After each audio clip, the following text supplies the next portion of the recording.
क्या सीएम योगी आदित्यनाथ को वो बहुत बड़ा झटका देने जा रही हैं चुनाव से पहले? क्या प्रतीक यादव की मौत बहुत बड़ा संकेत दे रहा है? आइए इस तमाम सवालों को आपको इस वीडियो में तफसील से समझा देते हैं कि अगर अपर्णा यादव ऐसा कदम उठाती हैं, इस्तीफा देती हैं, बीजेपी छोड़ती हैं, तो आने वाले वक्त में बीजेपी के साथ साथ सीएम योगी आदित्यनाथ को कितना बड़ा झटका लगेगा चुनाव से पहले। ठीक वहीं समाजवादी पार्टी की तरफ आइए कि अगर वो ऐसा करती हैं, ऐसा कदम उठाती हैं, तो फिर इससे कितना बड़ा फायदा अखिलेश यादव या फिर चाचा शिवपाल और डिम्पल भाभी को मिलता नजर आएगा। सवाल नंबर दूसरा ये होगा दर्शकों कि आखिर अपर्णा यादव ऐसा करने पे क्या मजबूर होंगी या उन्हें मजबूर किया जाएगा। तीसरा जो सबसे बड़ा सवाल कि उनको बहुत सोशल मीडिया पे ये ट्रोल किया जा रहा है, उनसे ये पूछा जा रहा है कि उनके पति का जो निधन हुआ या मौत हुई, आखिर इसके पीछे क्या असली सच्चाई, क्या साजिश, क्या पोस्टमार्टम की जो रिपोर्ट है आखिर दूसरी रिपोर्ट कब आएगी, ये तमाम चीज़ें। और तीसरा और आखिरी सवाल वो ये रहेगा कि उनको जो फिरौती की धमकी मिली, जो मेल आया, जो रंगदारी की खबरें आई, जो 4 करोड़ों की बात हुई, क्या उसने जान तो नहीं ले ली?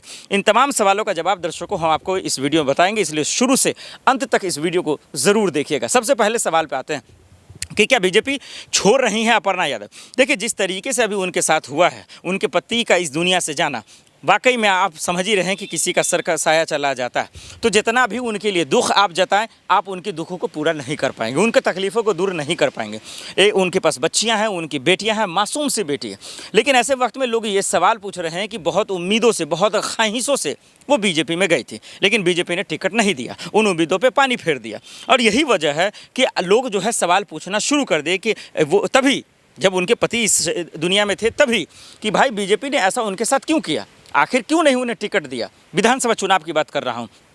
तो बहुत सारी खबरें आई कि अच्छा लोकसभा चुनाव में बहुत बड़ी जिम्मेदारी मिलेगी, और लोकसभा चुनाव में भी नाउम्मीद हुआ, अब बेसहारा सा जो है वो महसूस करने लगे। तभी लोग सवाल सोशल मीडिया पे करने लगे कि अपर्णा यादव हो सकती है बीजेपी छोड़ देंगी, सीएम योगी आदित्यनाथ का साथ छोड़ देंगी, वो बीजेपी का दामन छोड़ देंगी, वो योगी जी और मोदी जी के साथ कदम से कदम मिलाकर नहीं चलेंगे। लेकिन विश्वास, सबका साथ सबका विश्वास वाली बात करते वो नजर आई कि भाई पद मिले ना मिले, जिम्मेदारी मिले ना मिले, लेकिन हम साथ नहीं छोड़ेंगे। लेकिन बीजेपी ने फिर जिम्मेदारी उन्हें दिया, और आज वो है जिस जिम्मेदारी पे हैं वो बेहतर काम कर रही हैं। लेकिन जब उनके पति के साथ जो घटना हुआ है, जो उनके पति के साथ हुआ है, तमाम सवालों के साथ अब एक सवाल लोग जोड़ रहे हैं कि अब इतना बड़ा घटना होने के बाद वो अकेला महसूस कर रही हैं, अपने बच्चों के साथ हैं, तो क्या अपने बच्चों के साथ, परिवार के साथ परिवार बदल लेंगी? क्या अब योगी जी का परिवार छोड़ देंगे? क्या अब बीजेपी का परिवार छोड़ देंगे? अब सियासत और राजनीति वाला परिवार छोड़ देंगी? क्या संन्यास ले लेंगी और समाजवादी पार्टी में चली आएंगी, अखिलेश यादव के साथ चली आएंगी? उसके पीछे का एक लॉजिक समझ में आया, जो सोशल मीडिया पे लोग कमेंट कर बता रहे हैं वो ये कि जिस तरीके से चॉकलेट की वो तस्वीरें प्यारा सा प्रतीक यादव की बेटी के साथ, अपर्णा की बेटी के साथ अखिलेश यादव का आया, उसको लेकर लोग कह रहे हैं, और इसीलिए लोग सवाल पूछ रहे हैं कि बेहतर होगा कि इस परिवार में चलें।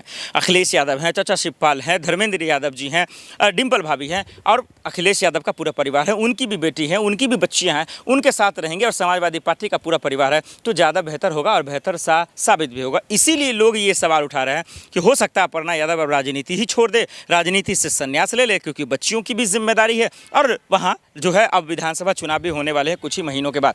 तो इसीलिए लोग कह रहे हैं कि अगर ऐसा कदम अगर अपर्णा जी उठाती हैं, बीजेपी छोड़ देती हैं, या इस्तीफा ले लेते हैं, या योगी जी का दामन छोड़ देती हैं, तो एक जो महिला का जो कार्ड था, महिला का जो विक्टिम कार्ड था, वो शायद इसका नुकसान भुगतना पड़ेगा। ठीक जब 2022 के वक्त जब विधानसभा चुनाव थे, तो जो समाजवादी पार्टी को नुकसान हुआ था, जो महिला वाला विक्टिम कार्ड उल्टा पड़ गया था, वो फ़ायदा समाजवादी पार्टी में मिल सकता है। तो ये एक बड़ा सवाल है। लेकिन ये सब तमाम चीज़ तभी होगा जब अपर्णा यादव ये इस्तीफा, और परिवार में, उनके घर में, उनके सीसीटीवी कैमरे में, उनके मोबाइल रिकॉर्डिंग में क्या वो असली सबूत है या नहीं है। आखिर क्यों लोग अभी भी शक के दायरे में देख रहे हैं, अभी भी वो सीसीटीवी फुटेज मांग रहे हैं, वो मोबाइल के तमाम रिकॉर्डिंग्स, कॉल रिकॉर्डिंग्स को खंगालते नज़र आ रहे हैं और पूछ रहे हैं। और किसी को ये यकीन क्यों नहीं हो रहा है कि वो नेचुरल डेथ है? क्यों लोग आज भी जब भी उनका जिक्र होता है, चाहे छोटे से लेकर बड़े आदमी तक, ये सवाल कर रहे हैं कि प्रतीक यादव का नेचुरल डेथ नहीं हुआ, उनका निधन नहीं हुआ, उनकी मौत हुई है। और जब ये सवाल आता है, जब ये सवाल पैदा किया जाता है, तब अपर्णा यादव जी को चारों तरफ से घेर लिया जाता है, तब अपर्णा यादव जी को पत्नी के तौर पर भूल जाया जाता है, और उनको ले आया जाता है कहाँ दर्शकों? वो है तलाक की खबरों को लेकर। इसको जरा सा समझ लीजिए, और वो समझना इसलिए बेहद ज़रूरी है क्योंकि प्रतीक यादव की मोहब्बत, प्रतीक यादव की लोकप्रियता, प्रतीक यादव का लगाव समाजवादी पार्टी से, अपने पिता से, अखिलेश भाई से, डिम्पल जी से, और धर्मेंद्र यादव और चाचा शिवपाल से, ये लगाव लोगों को बेचैन कर रहा है। और ये बेचैनी यहाँ पर लाकर रोक रहा है कि आखिर वो सीसीटीवी नहीं है क्या उनके परिवार में नहीं था, क्या उनके घर में लगा हुआ नहीं होता, क्या उनके दरवाजे पे नहीं लगा हुआ था, आखिर उनके दोस्त, उनके सलाहकार, उनके लोग, उनके जिम दोस्त, तमाम लोग के झूठ कह रहे हैं। तो आइए समझ लीजिए। देखिए, सबसे पहले अखिलेश यादव ने तो बोल ही दिया कि भाई इसकी जाँच होनी चाहिए। मुझे विश्वास नहीं है कि मेरा भाई इतनी आसानी से जा सकता है। देखिए, मौत बरहक है, कोई इस दुनिया में हर एक को जाना है, मौत का मज़ा चखना है, लेकिन इतना जल्दी चख लेना था ये किसी को भरोसा नहीं हो रहा, ये किसी को यकीन नहीं हो रहा। और इसीलिए अखिलेश यादव ने सबसे पहले ही सवाल उठा दिया कि भैया जांच तो होगी। हाँ, मानता हूं कि उसका स्वास्थ्य खराब था, मैं मानता हूं कि वो डिप्रेशन में था, मैं मानता हूं कि वो तनाव में था, लेकिन मुझे ये यकीन नहीं था कि इतनी जल्दी मौत हो जाएगी।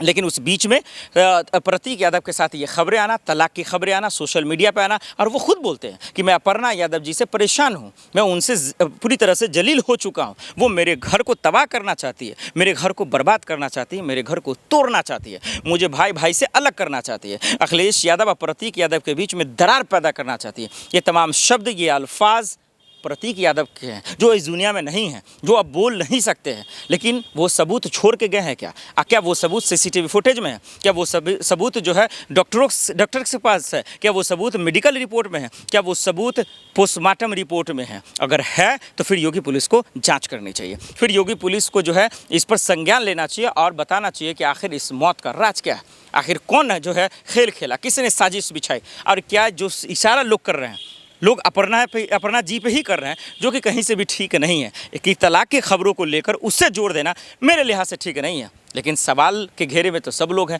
और सब लोग फंस रहे हैं। तो यही वजह है दर्शकों कि सोशल मीडिया पे तमाम सवाल भरे पड़े हैं और यही पूछा जा रहा है कि वो तलाक की खबरें और उस वक्त तांडव करना, उस वक्त तमाशा करना, और उस वक्त अपर्णा जी का आना, उनके परिवार का आना, उनके भाई का आना, और ये बताना कि सब कुछ ठीक है, सब कुछ नॉर्मल है, ये तलाक वाली खबरें जो है वो दरअसल अफवाह है, वो सब कुछ ठीक हो गया।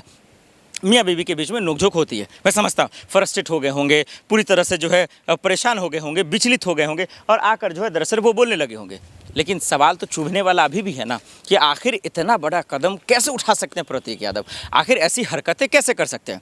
लेकिन उनके भाई ने ये ज़रूर कहा था कि तलाक की जो खबरें हैं वो बेबुनियादी हैं, और फिर उसके बाद प्रतीक यादव ने फिर दूसरी वीडियो बनाई, हालांकि उसमें कुछ विवादित बयान भी दिया, गालियाँ भी दी, उसको हटा दीजिए, लेकिन उन्होंने कहा कि अब सब कुछ ठीक हो गया। हालांकि तलाक की जो खबरें थी उन्होंने कहा कि ठीक है, लेकिन फिर कहा कि हम लोगों के बीच जो लड़ाइयाँ हैं, यानी कि अपर्णा यादव और प्रतीक यादव के बीच में, वो हमने उसको अब मैनेज कर दिया, वो अब सब कुछ दुरुस्त हो गया। लेकिन उसके बावजूद ये घटना होना ना, क्या वो एक मेल है जिसमें 4 करोड़ की रंगदारी की गई, धमकी दी गई, फिरौती मांगी गई? क्या प्रतीक यादव की मौत का जिम्मेदार पूरी तरीके से उनका बिजनेस है? क्या पैसे की वजह से उनकी जान गई है? और इसमें लापरवाही अखिलेश जी का परिवार, अखिलेश जी का साथ, भाइयों का साथ भी है, और अपर्णा जी का भी लापरवाही है। आइए उसको ज़रा सा खोलकर समझ लीजिए, क्योंकि इन दिनों खूब चल रहा है और लिखा भी जा रहा है मीडिया में। अगर आप जाके देखेंगे सोशल मीडिया पे तो बजाबता लिखा जा रहा है कि जब उनको रंगदारी की खबरें आईं, जब उनको फ़ोन कॉल्स आया, जब मेल आया, 4 करोड़ की फिरौती मांगी गई, तो आखिर इसको नज़रअंदाज क्यों किया गया, इसको इतने हल्के में क्यों लिया गया? और जब प्रतीक यादव पर ऐसी जो है समस्याएं आई, जब इस तरीके की खबरें आईं, तो आखिर अपर्णा यादव ने इसको लेकर एक्शन क्यों नहीं लिया, उस पर एफआईआर दर्ज क्यों नहीं की, वो आखिर शिकायतें दर्ज क्यों नहीं कराई?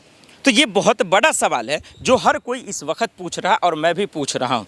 क्या प्रतीक यादव की जान, ठीक है अगर नेचुरल डेथ है कोई बात नहीं है, लेकिन नहीं है तो फिर क्या 4 करोड़ की वजह से इनकी जानें तो नहीं गई है? आइए पूरा मामला समझाते हैं कि दरअसल क्या था।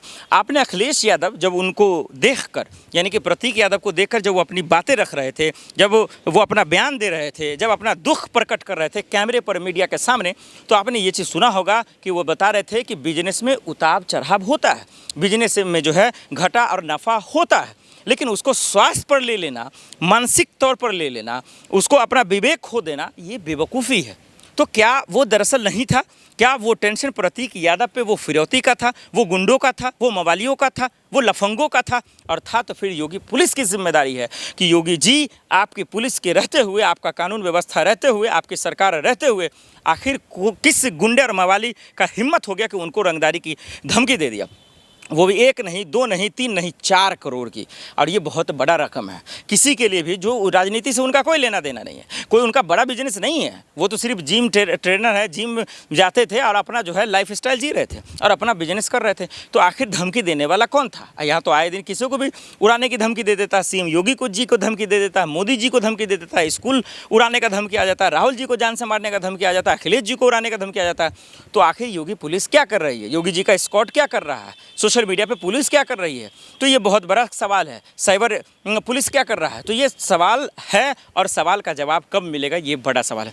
तो सोशल मीडिया पर और मीडिया में ये लिखा जा रहा है और यही पूछा जा रहा है कि क्या उनके प्रतीक यादव की जो जान गई है, क्या एक बड़ी वजह, क्या वो फिरौती तो नहीं है, क्या वो रंगदारी तो नहीं है, क्या वो गुंडईगिरी तो नहीं है जो उनकी जान ली है? क्योंकि एक मासूम सा चेहरा, हंसता हुआ चेहरा, एक कमल की तरह खिलता हुआ परिवार, जो अपर्णा जी, प्रतीक यादव, उनके मासूम से 2 बच्चे, जो बेटियां, आखिर उनको जो है बेसहारा कर देना, उनकी रौनक और खुशबू और मुस्कान को छीन लेना, क्या वाकई में ये रंगदारी करने वाला तो नहीं है? ये वो गुंडा तो नहीं है, मवाली तो नहीं है? उनकी जांच होनी चाहिए। जो मेल भेजा उस मेल का पूरा जो है तहकीकात होनी चाहिए और योगी पुलिस को जो है इन लोगों को जेल में भेजना चाहिए, इनको पकड़ना चाहिए, रंगे हाथ गर्दन पकड़ कर पूछना चाहिए कि आखिर किसने तुम्हें हिम्मत दी, इजाज़त दी कि किसी की जान